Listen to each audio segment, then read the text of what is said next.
Hello mga mamchi. Lutuin natin ngayon ay almondigas na may kapatay na prito, bangus, boneless bangus. So, abangan nyo na lang yung lulutuin ko. Magsisimula na tayo. Ito tayo ngayon na almondigas. Oh, yan. Nagunirin tayo dito. Tapos ito,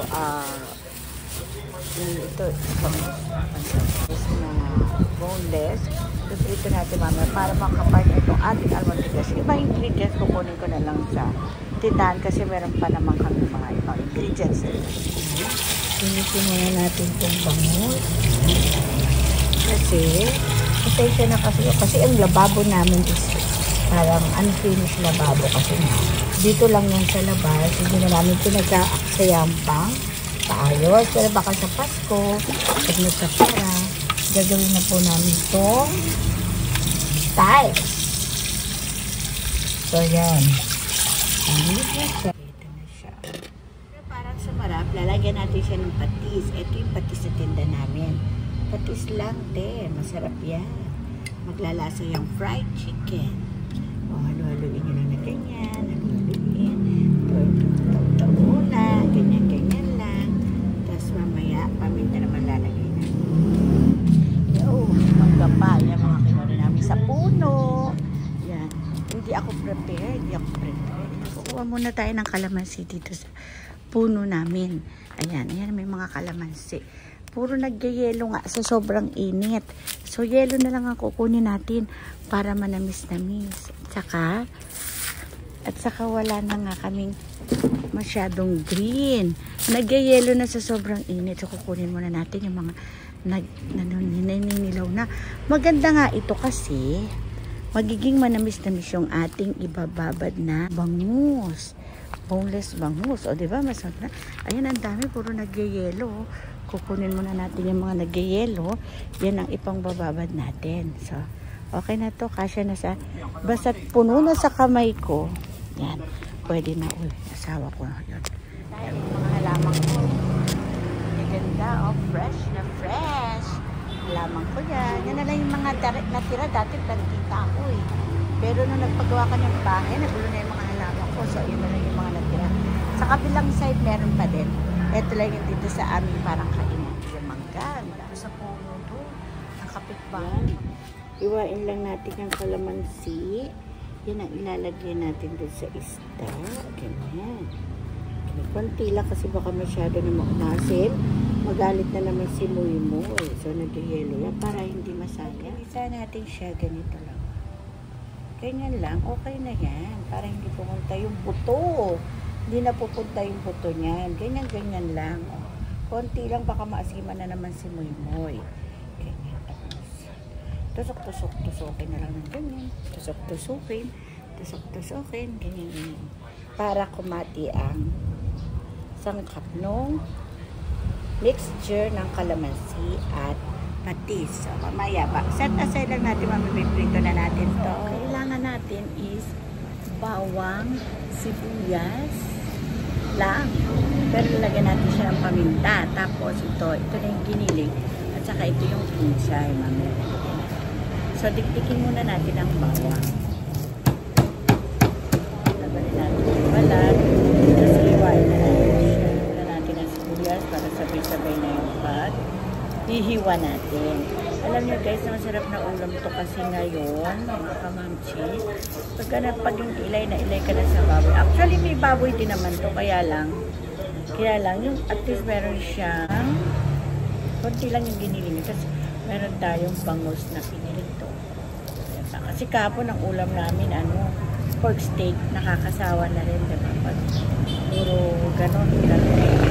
Lalo na tayo, hindi na tayo bumabata, nagkakaedad na kami ni Joy na natin siya. Hindi na muna ako ng ating mga tawag dyan.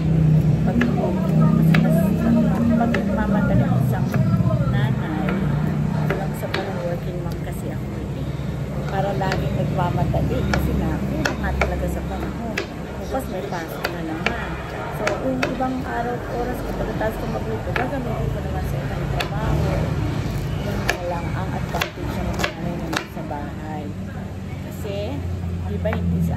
Pasensya na kayo, maingay talaga dito kasi nandito ako sa likod ng tindahan na kalsada ng halos kayo.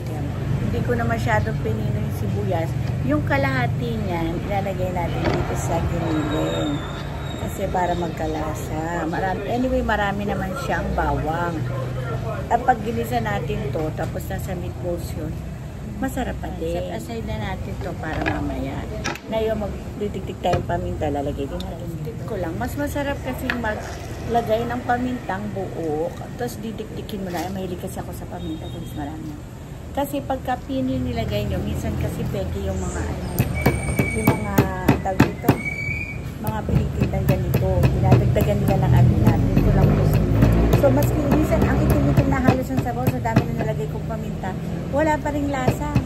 Kasi nga, feeling ko, nilalagyan na. So, sana hindi totoo, pero ang nabalita ko, nilalagyan na nila ng mga arena yan para dumami. Alam mo naman yung ibang mga merchandiser. Pero sana naman hindi lahat. So, yan. Kasi mas malasa. Maski konti lang. Pag alam mo talagang buo, na galing talaga sa paminta, ay lalasa talaga na. Favorite ko talaga paminta, guys. Ayan na. Pino na siya, guys. Lagay na natin siya rito. Ayan. Matamilit talaga ako. Yung iba lagay natin mga sa soup. Ayan na, guys. Ito ay harina. So, kinuha ko lang sa tindahan namin. Ibig sabihin ng asawa ko, harina. Tapos yun yung presyo, 5 piso sa Mamarana. Ito 5 piso, bubuhos ko na nato. Kasyang-kasya na to rito. Okay? Pero huwag naman masyado, medyo nagtira pa akong konti. Baka maglasang harina na. Ayan, guys. Lagyan natin na isang itlog. Sis, depende sa itlog na gusto nyo. Ito kasi kalahating kilo lang to. Kaya, kalahati lang din. Ay, isang itlog lang. Tama lang. Ayan, guys.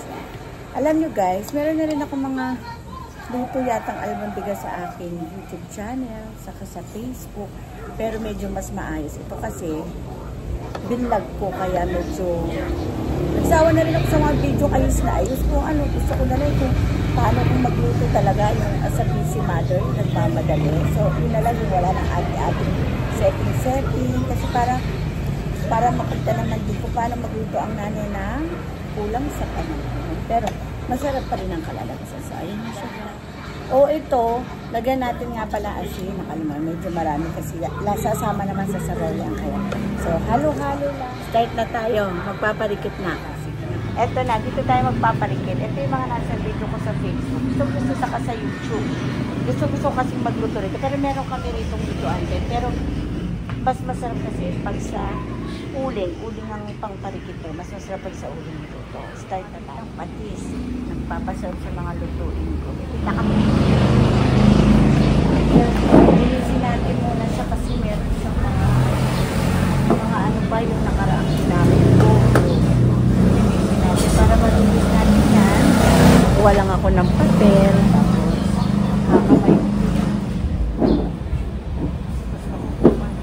Tapos, ito na nga yung nakuha ko, sasaboy ko sa halaman.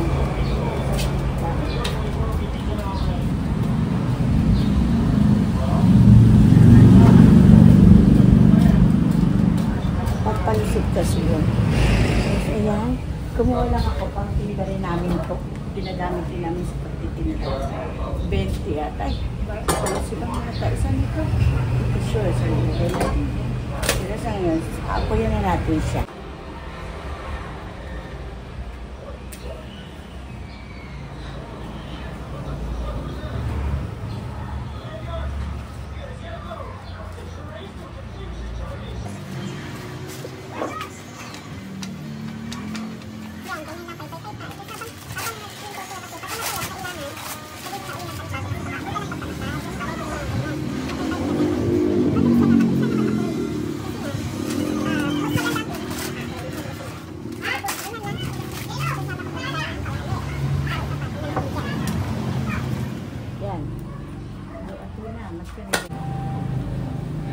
So, ayan, mainit na yung kawali. Ilagay na natin ito.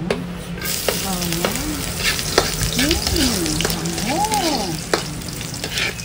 Talaga. Sibuyas. Sa konti lang. Para hindi masyado. Matapang.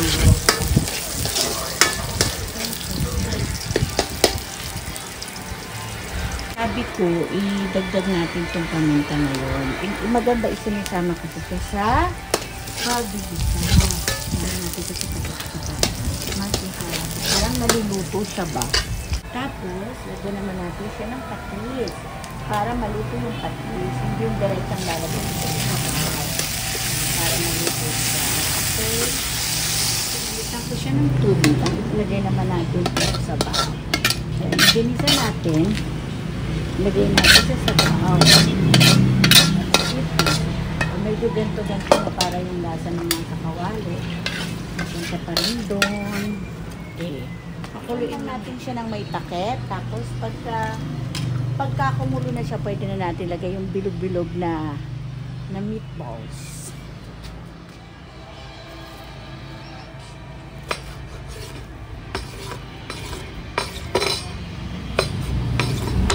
Ito nga palang pinsa. Yan, yung nagasan ko na. Tapos tinanggal ko yung kanyang ugat. Lasang maigi. Tapos ilalagay natin mamaya yan sa yan. Kumukulo na siya, so pwede na siyang pwede na siyang pakutsara na lang. Hindi na kailangan pang bilogin ng kamay. Pwede mo kasi naman yan. Basta may mga bilog-bilog. O, ganyan ito. So, ganyan lang siya. Lalagay mo lang siya. Pwede nang hindi bilog na bilog. Kasi iba bilog-bilog na. Pwede na hindi bilog. Sa malagaw nandyan siya. Yan siya.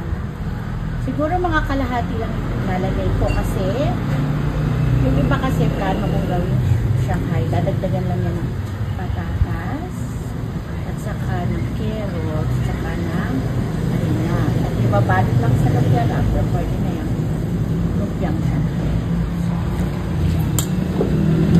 Tapos huwag nyo mahalin kasi kailangan medyo baka maghiwa-hiwalay sila. Kailangan medyo matigas na pag ginano. Hayaan nyo lang siyang ganyan. Yan. So, mga kalahati nito. Yan. Kalahati. Doon sa video ko sa YouTube, bilog-bilog siya. Pero dito, ginanito ko na lang para magiging. At saka hindi ko na siya hawak. Medyo madumi kami. Ganyan, tama na yan. Tatlo lang naman kami. At okay na siya, lalagyan natin ng miswa. Yan, miswa. May 7. Usual, kinuha ko lang yan sa tindahan namin. So, 7 ang benta ng asawa ko. Tawa na tong dalawa para hindi masyadong malaki. Ayan, medyo kumukulo-kulo na siya. Pwede na natin galaw-galaw. Pero dahil tama yan. Medyo nabubuo na siya. Ayan. Medyo buong-buo na. Pero huwag natin masyadong gulawin. Baka madulot pa. Okay. Ito, i-ready naman natin itong isda. Dito na natin siya. Kaya may gitusok-tusokin natin. Bali pinagsamang kalamansi, patis, at saka paminta lang ang sangkap niya. Tusok-tusokin natin siya para mas kumata sa kanya yung alat. Okay? Pinaganyan lang naman siya. Unahin natin tong ulo. Tapos susunod natin. Pinakahuli na yung huntot. According to sarap. Sarap kainin. Na naman suka. Pagdahin natin ang ulo. Pagdahin natin natin. Ganyan. Para hindi nahirap. Pagdahin natin siya. Salat natin. Para hindi magpipit-pipit. Wala ito. Hirap tanggalin. Ayan ako. Ang kalat na ng paligid natin.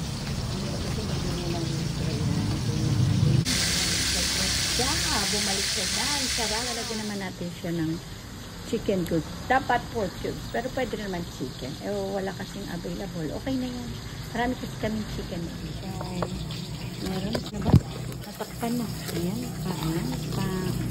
Sarap. Ayan ang ating almondigas. Ayan na. Napakasarap ng ating panyo. Ayan sila yung payata. Ito, ayan na yung ating ulam. Ayan na yung ating bangos. May kamatis pa siya. Kasi ito na yung ating almondigas. Pero medyo nadurog lang yung mga pork. Pero masarap pa rin yan. Lasa-lasa ang dating yan. Okay, sa susunod ulit. Bye mga kamamsi.